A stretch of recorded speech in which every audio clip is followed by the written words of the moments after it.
Hello, and welcome to Getting to Know Your Friends. I'm your host, Zach Rowland, and tonight we have my friend Bess Hayles. Hey, Bess. Hello. How are you? Good. Well, thanks for coming. Hey, no problem. Yeah, awesome. So we're gonna get to know you a little bit more. We've become friends through this wonderful thing that we do called improv. And there's so much more that I can't wait to get to know about you. So let's just get started off, huh? Sure, why not? Cool. All right. So where do you come from? Where is the place of birth for Bess? Here. Well, North Kansas City Hospital is where I was born. North Kansas City Hospital. All right. Which is where my children were born, actually. Oh, wow. Was that kind of like a thing that when you thought about that, you wanted it to be that way, or? Not really. My OBGYN, that's where she delivered, and I loved her so much, so I just decided to deliver my babies there, too. Awesome. Mm-hmm. All right. So it was North Kansas City Hospital. Did you live in North KC, or were you, what part of the city are you from? I lived in Liberty until I was about 4 when my mom married my stepdad, moved me to Raytown. Okay. Represent. Yeah, Raytown. Graduated from Raytown High School, went to school in Columbia, and then... At Mizzou? Mm-hmm. Okay, cool. And then came back, and I lived a year in France, and when I was at Mizzou.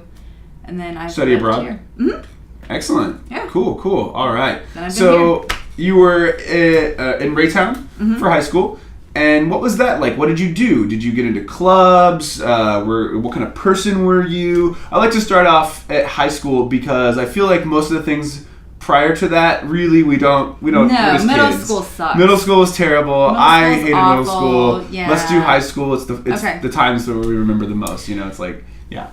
I was what I like to call Queen of the Dorks. Queen of the Dorks. Yes. I was like the president of Key Club. Mm-hmm. And Key Club is, can you explain for people who might know? Key Club is a high school level service organization that's sponsored by Kiwanis. So like Kiwanis, Key Club, Builders Club. And then there's Circle K and University, but I was not nerdy enough to do that. Oh, wow. It's a lot of levels. Yeah. Kind of seems like the Freemasons. Kind of. They're a little bit, but they're not as secret. They try to help people out. No. Yeah. And they like to sing at their meetings. Yeah. Which is always my favorite. Cool.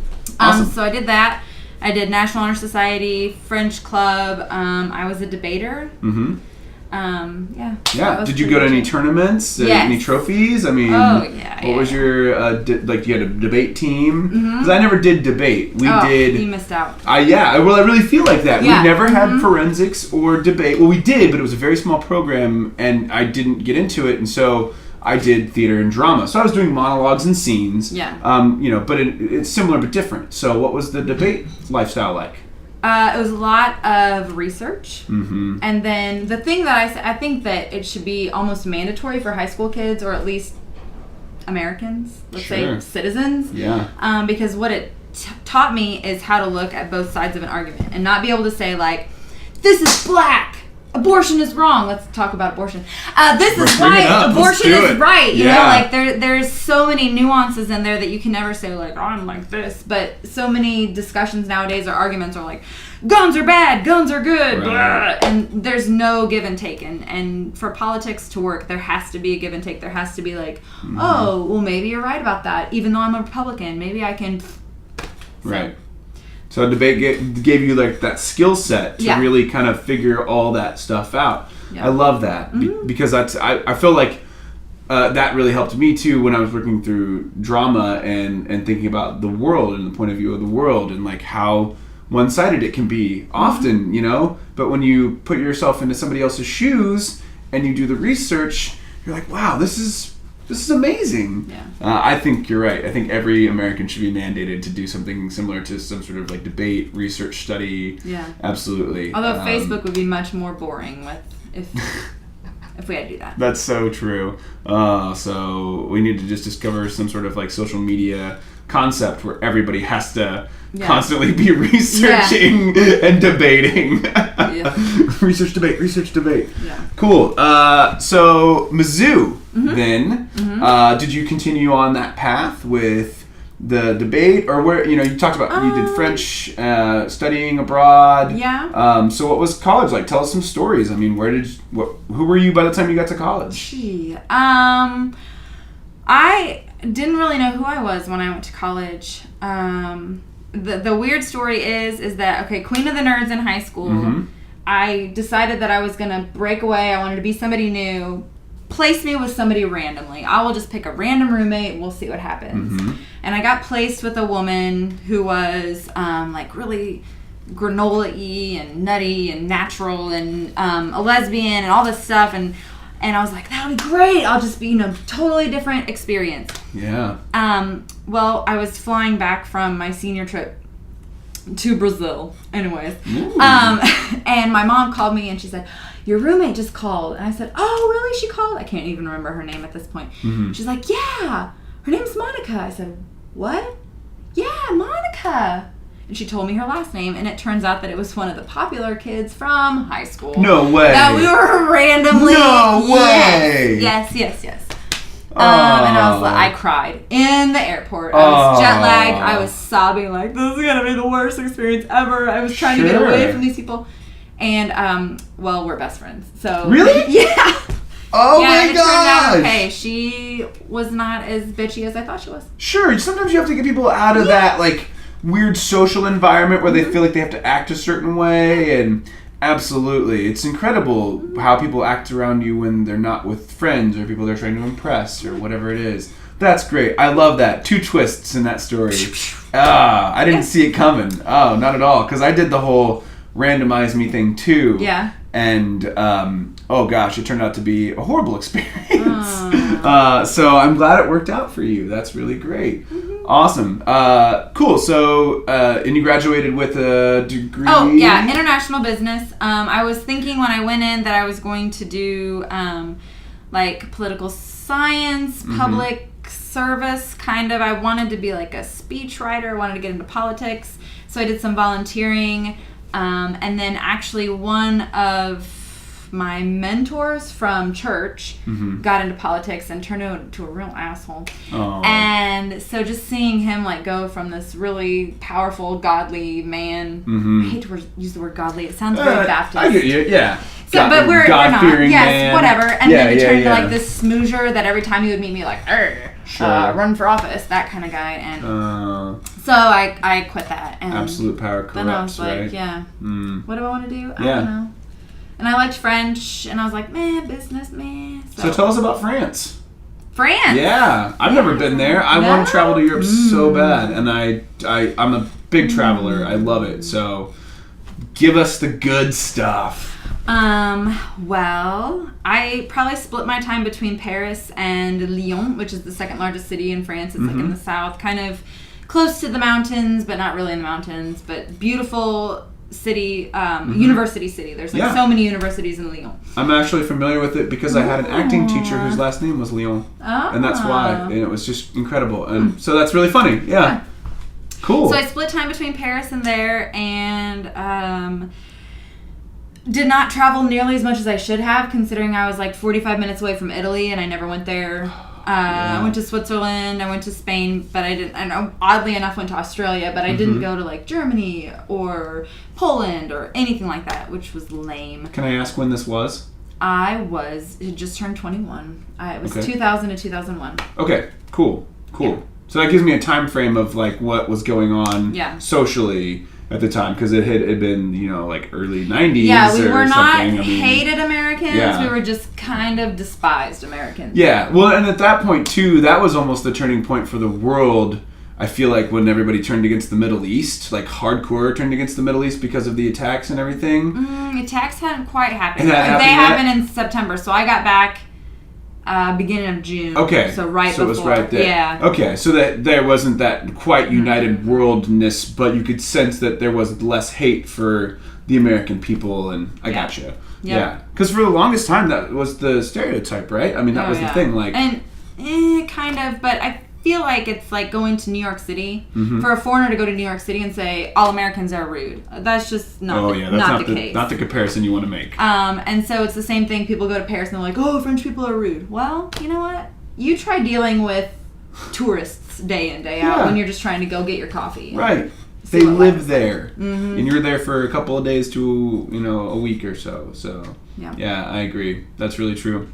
That's why I always try to be very polite and like just accommodating to anything when I'm traveling, and I don't try to lose my patience with anybody, because it's like they have to deal with so much already. You know, like anybody who's in a touristy area, like just don't want to deal with it. Quick story too. Yeah, bring it. I love stories. So I was in the airport. I can't remember if this was when I was coming or when we were going to Australia or what, but we were in the airport and I saw a guy come off a flight from America, surprise, surprise, wearing his cowboy hat, his Western wear button up. Yeah. With a big old belt buckle with the American flag on it. Yeah.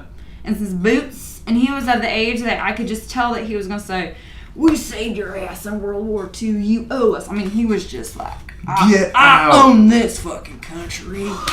And that's what I tell kids when they're like, "Oh, French people hate Americans." I'm like, well, you have to see this is kind of what they deal with. They deal with people like this that are saying, "You owe us for World War II." Yeah, right? That war that happened such a long time ago that since then we haven't done much else other than kind of like, you know, piddle around in the world and stick our noses where we shouldn't. And the French helped us during the American Revolution. Yeah. You know? Yeah. Whatever.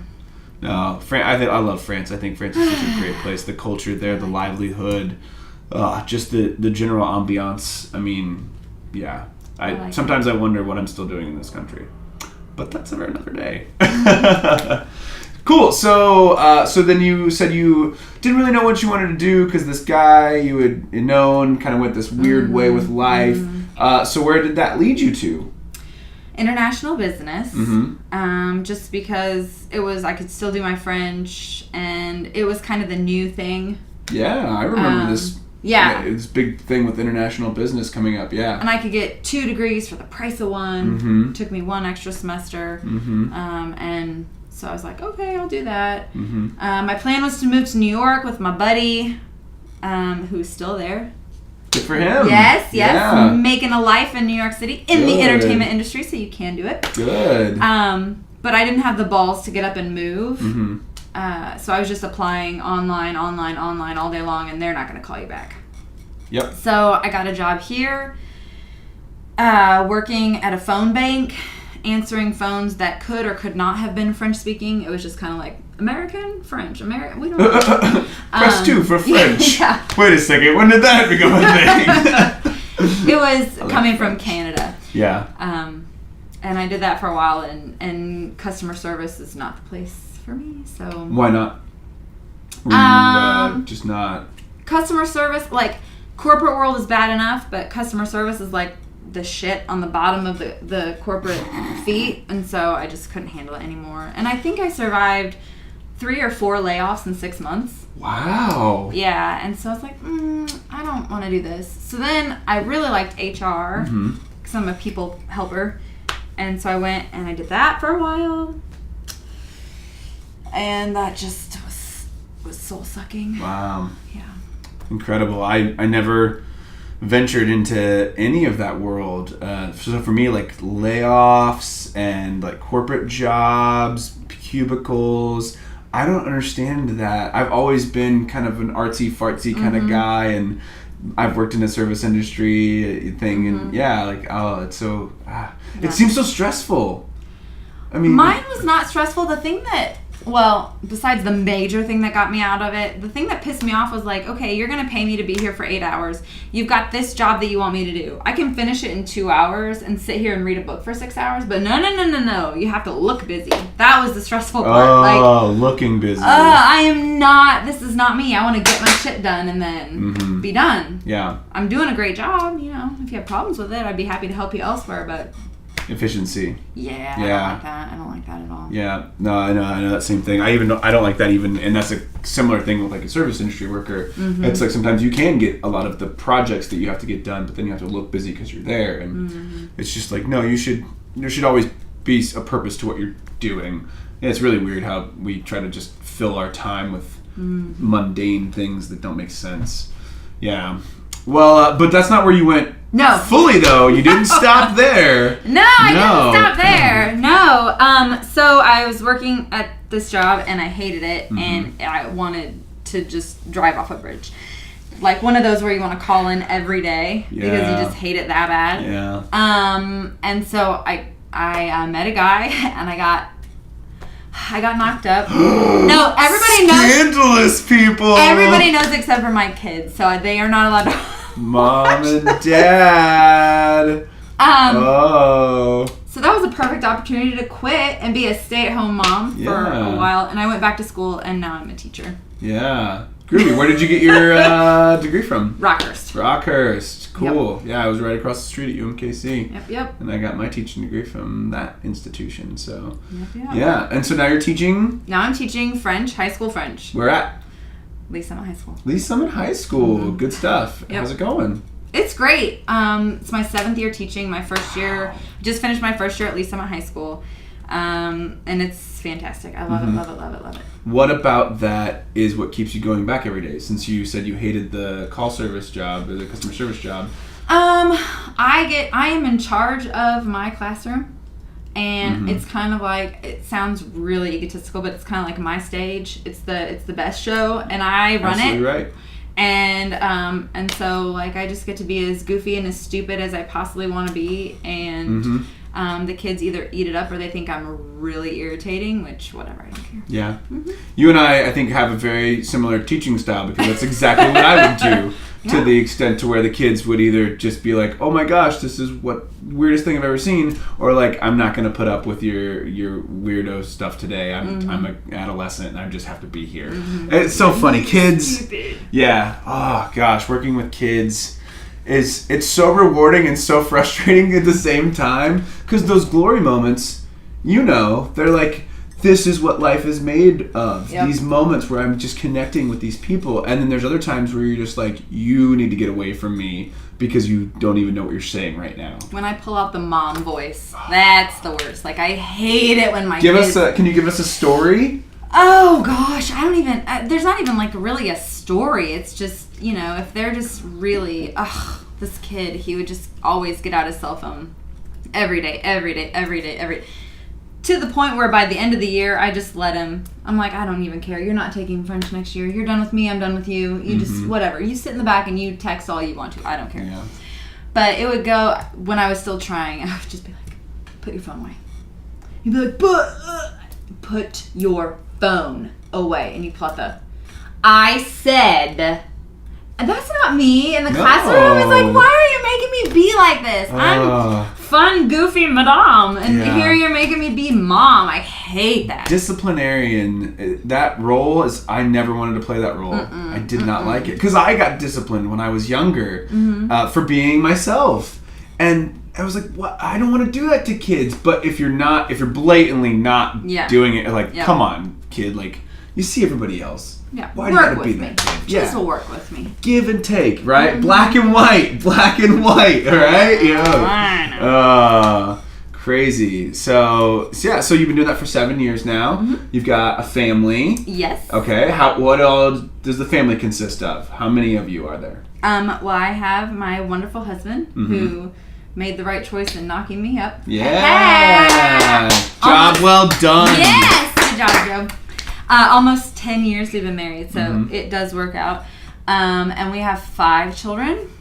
I hate to say 2 stepdaughters because I don't like to make the distinction, but people are always like, oh, you don't look like you're that old. Okay, I'm not really, whatever. Yeah. So I have a young mother. I have a 14-year-old, a 13-year-old, a 9-year-old, a 5-year-old, and a 2-year-old. That's great. How do you keep up? I let a lot of stuff slide. Ooh. And I don't clean my house very often. But at what point really can you? I mean, like, you're dealing with the chaos and everything that's going on with their lives plus your life and your husband's life. It's like, whatever. Yeah. Eventually it'll get done. Yeah. Or somebody will get annoyed with some sort of thing, some sort of spill.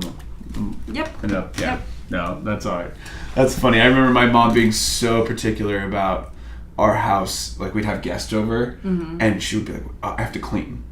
But my mom, it's clean in here. Like, there's nothing out of place. And she's like, no, there's always something to clean. I did not take on that trait from my mother. Me either. My mom was very OCD about it. Like, we cleaned the house full clean, top to bottom, twice a week, and then she swept and vacuumed every day. Get out. Stay-at-home mom? For a while, yeah. For a while? Yeah. Yeah. Well, I almost feel like it's like they have nothing better to do or whatever it is. I don't know. She dragged us into it. I don't think that's fair. No, not at all. But Mom, stop dragging your kids into chores and cleaning. We don't want it anymore, all right? Let's start a little kid revolution. Oh, that's great. All right, well, I'm going to do something real quick that I call the lightning round. Okay. I'm just going to rapid fire some questions at you that may or may not make any sense. Okay. It's going to be fun, and you just kind of respond how you want to respond. All right, you ready? Yes. Favorite color? Green. Green. Disney World or Disneyland? Disney World, I guess. Disney World. I've never been to Disneyland. Favorite ocean? The Gulf of Mexico, which is not an ocean. It's okay. It's part of the bigger ocean, so it's all right. Favorite bird? Owl. Owl. Nice. I like it. Yeah. Yeah. The holiday you look forward to the least? Halloween. Halloween. Interesting. I'm gonna follow up. Why? Because there's like costumes and like all this candy, and then the kids want to eat all the candy. But if you let them eat all the candy, then they'll be bouncing off the walls, and then they'll rip up something, and then you have to like, no, you can't have candy now. And then there's candy in your house for like a month, and it's just no. No. No candy. No. Okay. Fair enough. Let's see here. Wood or metal? Wood. I love your reaction to that. Like, in what context? Yeah. Drink of choice? Beer. Beer. Follow up. What specifically? I'm gonna go with IPA right now. Everybody's digging the IPA. I can't stop it. I bought IPA last night. I got the Storm Chaser from Free State Brewery. Yeah. I can't help it, guys. It's the IPA. The Sessions IPAs that are coming out lately are so delicious. Absolutely. Do you fruit any of your beers? No. No. Of course not. Why would you? Good answer. This could have been disastrous. Yeah, we could have just you been had the like, wrong the answer. end. Yeah, it would have been okay, guys. That was a disaster. Yeah, great job. Favorite pop star?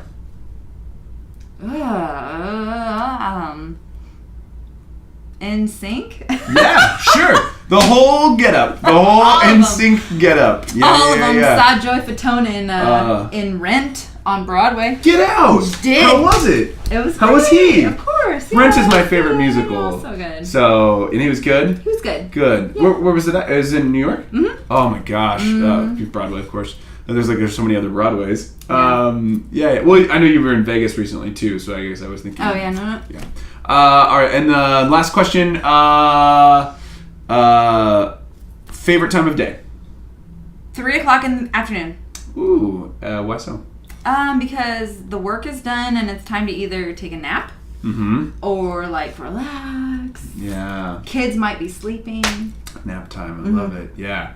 I almost took a nap today at about that time. I was like, I'm gliding into nap zone. Yeah, I love naps. Cool. Thank you. Thanks for doing the lightning round. That's good. Excellent. So let's talk about a little bit of improv. Okay. My gosh, I can't believe we've avoided it for this long, guys. We actually did it. It's because I'm so old and I have so much experience to talk about. I love it though. I get it. I get it. I want people to talk about all that experience. So what brought you to improv? I was at a conference, a teaching conference, and they had one that was just like on improv games for teachers, and I teach foreign language, and so it was kind of geared towards foreign language teachers, but not really, because it wasn't anything that you would really do with students, and I was just really intrigued, and then there was a Groupon. The Groupon. I remember the Groupon. Yes. This was the major influx when we really got a lot of good people to come in and take classes when I was teaching with KCIC. Yep. Yeah. And so I got the Groupon. I couldn't take the Monday night classes, so I went to the Saturday classes with Adam, which was awesome. Adam Helscher. We'll do a little representing. Yep. Got me fired up. Yeah. And then I took the level 1 with Brandy. Cool. Another one of my after school special comrades. Yeah, love Brandy. Yep. And then just met a bunch of people. And then you guys were doing the Wednesday night house party, the real house party. Yeah. Like, really come to my house. We were. Have a house party. We did a couple of those at Christian and Julie's place where we did shows in a living room. Yeah. At a house. And that was a lot of fun. It was some fun. of those were, I really think, some of the best early raw work that you guys were doing before you really like started to develop what became Disappointing Birthday Party. Disappointing Birthday Party. Right. Yeah. So they were all like, everybody needs to start a group, and we just kind of, Bobby and I looked at each other like, what do you think? Yeah. And boom. Bobby McCoskey, who has been a guest on the show. Yes. Yeah, absolutely. So everybody in Disappointing Birthday Party, you. Yes. Bobby McCoskey. Yes. Chris Fiddler. Fiddler, is that how you say it? Yep. Fiedler? I hope I didn't say it wrong. I think it is Fiddler. Fiddler. I think I'm you said sorry, it right. Chris. We're sorry, Chris. I hope I said your name right when we recorded your episode. I'm sure you did. I suck at names, guys. Let's just get it out there right now. Chris? Yes. Okay. And then Sydney Ragsdale. And RC Shivers. Yeah. That's everybody? And me. And you? There's 6. Yeah. 6. 3 boys, 3 girls. Excellent. Yeah. And so you guys are currently the Underground Throwdown champions. Yes. Still, hopefully. Well, I guess I shouldn't. Yeah, I shouldn't say that. We have a show coming up. Yeah, so we gotta watch out. We can't say too much. But you guys work really well together. We'll keep all of the show stuff out of it. But how is that going so far? What are you digging about that? What do you love about it? You know? I just really like working with a group of people that it feels safe, and we've done a lot of work with our coaches, with Christian and Juliet, about making it safe and making it so that we trust each other, and so we just always feel like no matter what, we've got each other's backs, and that's kind of what I like about improv, is that, I don't know, there shouldn't be any egos. I'll say that. There shouldn't be. There should be. not be any egos. Yeah. And so, you know. Yeah. Group mind, togetherness, absolutely. Because we're all a little bit odd in our own ways, and it's a great way for us to all come together and have fun. We're adults and we make stuff up, you know, like it's fun. Cool. So how has that helped you in life? How do you, so far with taking the classes and being on the team, is it transposed over at all, or is it? Well, I obviously use it in my classroom, just because the way that I teach language is through storytelling, and so all of it is pretty much improv. Like if I'm talking about, there's a boy, what's the boy's name? I mean, it's very come and go and whatever. And so we tell the story. So I use it there. I also co-coached the improv team at my high school this year. Cool. How would that go? What was that like? It was not the greatest year because the people that were on the team were way overbooked. And so getting the team together to practice was a nightmare. Sure. So we'll try again next year. Good. Yeah. Give another go around. Yeah. And then beyond like real stuff, I feel like it's just given me personally an outlet, because I'm not a drawer, I'm not a writer, I'm not any of that stuff. Musician. I'm not a musician. Yeah. So it just gives me an outlet for creativity and open up my friendship world. Awesome. Yeah, you've made friends from this, right? I mean, absolutely. Yeah, you guys hang out outside, you do fun activities. Is there like a story maybe or something you can tell us that you guys remember, like maybe before a show or after a show, or like we used to hang out and do like game night, you know? We did do a couple of game nights at my house, which were really fun. Yeah. But no, it's just, you know, drinking before, after. We decided that we needed to give Chris a ball tap before every show. Get out. You guys all ball tap him? Yeah, well, RCs are a little more RCs are more of a punch tap. Yeah. Ball punch. Wow. Yeah. Why? What's that? It's just like it happened? I don't remember. I think Chris actually offered it up. Oh my god. So, connect the dots however you want to. Had I known beforehand, that would have been... I think he said, this has been good luck for our class, what do you call it? Showcases before. Yeah. And so, you know, if you guys want to, maybe it would help us with Underground Throwdown. And we were willing. So. Yeah. Yeah, I saw your guys' first I cheered, I think, the loudest. I heard you. When you guys won I was super excited because... I was the negative Nancy who thought it was not going to happen. Oh my God, you guys killed it. It was so much fun to watch you guys perform. And I saw the second one also. And I was just like, yeah. So be confident. You guys are a good group and you're all really talented individuals and funny. And thank you. Man, just solid work. So keep it going. Thank you. Yeah, absolutely. Cool. So I actually kind of want to jump around a little bit now and talk a little bit more about your traveling. You said you'd been also to Australia. Mm-hmm. What was that experience like? Okay, so I said I didn't travel very much when I was living in France. Mm-hmm. Because my roommate and I, who was American, bad idea. Oh. Don't hang out with the Americans when you're in a foreign country. Sure. Okay? We spent probably 6 nights a week at a bar. Really? Yeah, the same bar. Huh. Yeah. Lame. That's it? That's where, did? Like... Well, that's where our money went. Yeah. And we couldn't go anywhere because we might miss out on, the weekend party. It was totally pathetic. But the bar was an Australian bar, and they were giving away a trip to Sydney. Wow. And so that's how you... Yeah. Get out! That's so cool! Yeah. Oh my God. We think they might have rigged it, but we're not sure to this day. We think they might have rigged it like, oh, they're good customers. We don't want it to go to somebody who just showed up one night. Wow. So we went to Sydney, and we were very poor, and we stayed in hostels, and there were huge bugs, and... What kind of bugs? Oh, like spiders and things with, like... Is it really that, like, wildernessy in Sydney, or is it, like... We were right on the beach. Like, we got a hostel that was pretty much right on the beach because that's what we wanted to do, and we didn't have a lot of money for travel and whatever, so... Okay. Yeah, that makes sense. Freaky. Yeah. But most hostels aren't, like, super clean anyways. I've never stayed in one, so I would not... I've never done that. I've always been the hotel person, I guess, or whatever. I'm very snooty. I stay at fine boutique hotels. Of course. No, I would love to do that. I want to backpack throughout Europe and do the hostel thing. I'm very open to it. I've just never done it, so that's really great. A little terrifying, it seems like, in Australia.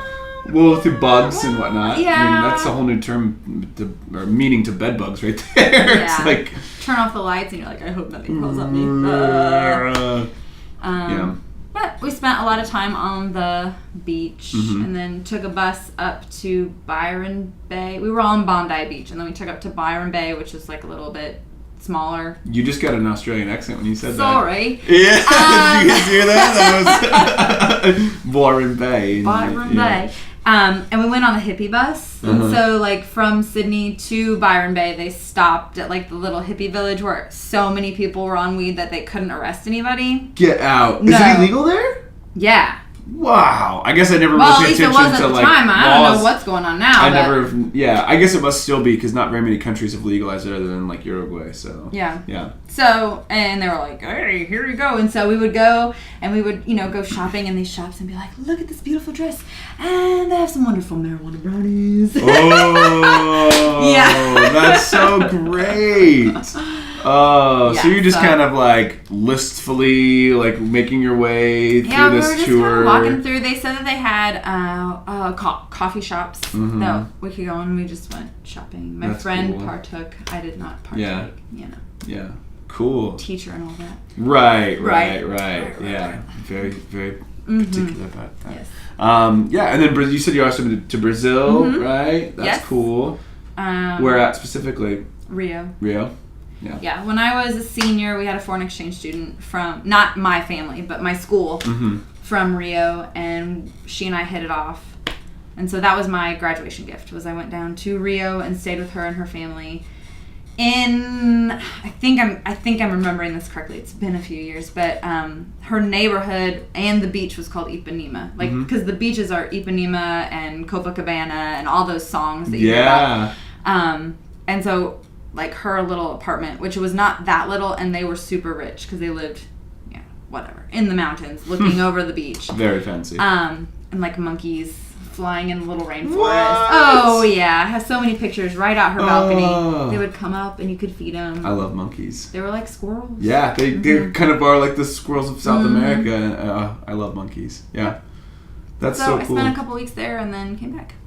Cool. Wow. Anywhere else in the world that you've been? I'm gonna put where in the world has Bess been? Yeah, Canada, right? Mexico, France, England, not Ireland, Spain, Germany, Switzerland. I haven't been anywhere in Africa. I had a layover in Kuala Lumpur, Malaysia on my way to Australia, but that's it. Oh my gosh, that's so great. I want to be a world traveler so bad. Me too, but I have children now. Right? I know. Man, if you could do it all over again. I wouldn't do anything differently. Kidding, kids. Yeah, definitely. But you got those great experiences and that's really awesome. Yeah. Cool. So, to switch it up again, what right now what's your passion? What are you doing? I mean, improv is one thing, but I mean, like, what else are you doing? Is there any other projects, any things you want to do? Like, what's got your interest right now? Yeah. Pretty much improv is my extracurricular. Then the rest is teaching and family. I've been going to a lot of concerts lately. It seems what? like, I just saw Ben Folds twice in the last week. Get out. Isn't Ben Folds great? He's my favorite. I've seen him like 30 times in concert. I've seen him twice and I've seen him in 6 different states. Did he do the Brown Note with you? Have you ever seen that show? The Brown Note? No, he did this thing where it was at a show and it was just Ben Folds and then the two other guys before they broke up the 5 and they got back together and whatnot. But he came out and he was like, guys, there's this note that if I play will make you shit your pants. And we're like, nuh-uh. And he's like, no, it's gonna happen. I'm not gonna tell you when it's gonna happen. We're gonna do it. And it was this running gag throughout the entire show. It was a 2-hour show. Yeah. And he did this thing, and then by the end of it, they were in one of the songs, and I think, I might have been Rockin' the Suburbs, and he went over, and everything stopped, and he went, and it was supposed to be this super low bass note that made you rattle your bowels and shit your pants. And he went over to his microphone, and he was like, everybody okay? It was so funny. I did not shit my pants. You didn't? No. Are you sure? No, but I have shit my pants many other times as an adult, just not that moment. Maybe a little speck, like a little particles. Yeah, it happens. Yeah.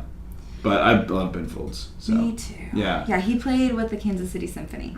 Yeah. And he wrote a piano concerto and performed the last 2 movements for us, like with the whole symphony. I was like, oh my gosh. Yeah. Love him. Cool. Saw Arcade Fire. Love those guys. Another amazing concert. Jeez. Saw Billy Joel for free in Las Vegas. What? I don't know. Billy Joel? I've got to be doing something right in life because...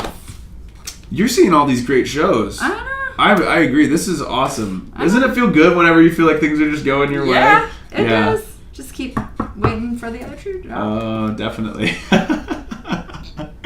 That's awesome. Cool. Anybody else or any other plans to see any of the shows? Or? We're gonna go see Glass Animals next month. Yeah, I wanted to go to that show. But it sold out, and then they had so busy. Yeah, I was just like, I can't. I haven't been to any shows this year. Yeah. I think I went to Panic at the Disco was one of them, and I think I went to Fall Out Boy because I'm a big pop punk guy. Just that's what I grew up with, and and then that's pretty much been it. And I used to go to a lot of concerts. I know, me too. I went to Bonnaroo a couple of years.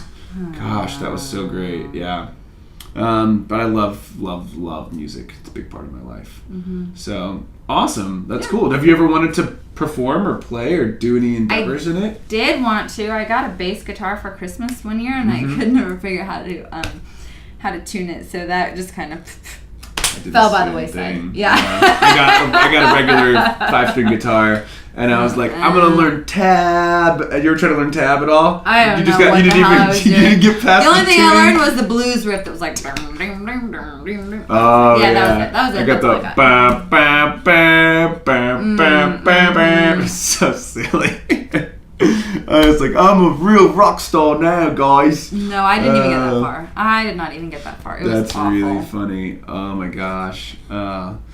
Cool. We're getting close to the end here. I know I can't believe it. It feels like it's just been so much fun. I'm going to do this little bit that I like to have the guest ask me questions about myself or whatever it is. Anything at all. It could be life-related, improv-related, about anything that we've talked about, stuff that we haven't talked about. One question, multiple questions, shoot it out there. Yeah. Why did you want to be a teacher?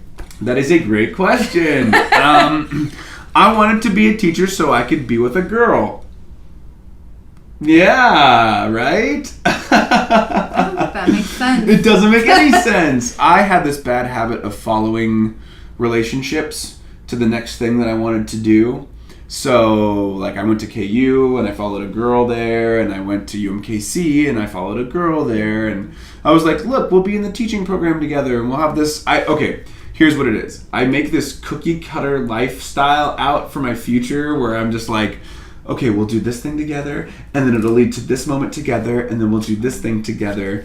I no longer am like that. Right? Thank you. I've moved on. I've grown up a lot. But I realized then when I was into it that I loved providing knowledge to anyone who would listen to me. Imparting what I know to them is so just like, I don't know, like it's like a shedding. I don't know. It's like a shedding of knowledge that you keep alive.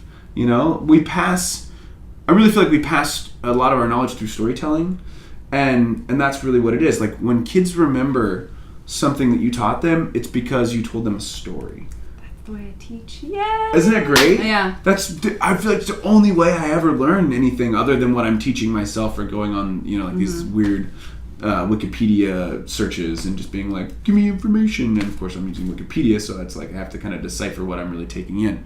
Once I got into it, I realized that I loved it because of the passion that I had for knowledge, and that's what it was. Unfortunately, things didn't work out, and I tried really hard to get a job. I applied at lots of different districts, and I don't know what it was. And no one ever wanted to hire me as a teacher. I was really liked by the students that I had. I substitute taught for 5 years. And it just never worked out. So that's okay, though. I mean, I'm doing what I love to do, and it's led me to so many great other opportunities. And I teach improv now. Yeah. So that right there alone is really kind of what was setting myself up for a more fulfilling endeavor in what taking two passions and putting them together. So, yeah.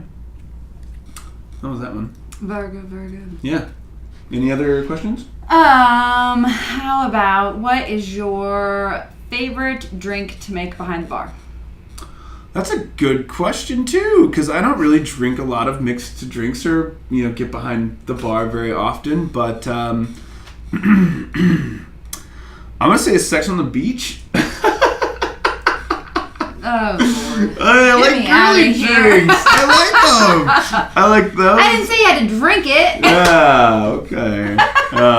No, I don't know. I did at one point when I was in college have a knack for wanting to make drinks, and I got like a big chart of all the drinks. And my buddies, we all did this, and we went out and bought every type of liquor that you could buy, spent tons of money on alcohol just to make it one time to taste it, and then it would turn out to be terrible and we would never make it again, and we'd have this bottle of like Midori, which that's a panty dropper. Yeah, right there. Come on. Yeah, so I drink Midori. Yeah. Well, but you could use it. Yeah. I'm sure it got used. So, it got used. That's for sure. It's college. But I always made a mean Sex on the Beach.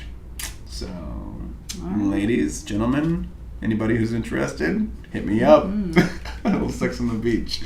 Well, Bess, we've come to the end, and I gotta say, this is the sad times, but the best times, because I've learned so much about you. Yeah, yikes. And wow, thank you so much for coming on to the show. No problem. Yeah, I hope that you have continued success with teaching and this morning birthday party and all the things that you do in life. So thank you so much. Thanks to Dale for helping us out. Everything's so great when he helps us get all this tech side of it, because I don't know what the hell's going on most of the time. So he's a great guy. And thank you guys for watching the show. You're awesome. Whoever you are and wherever you are, get to know your friends, guys, because it's so much fun. So thanks a lot. Bye.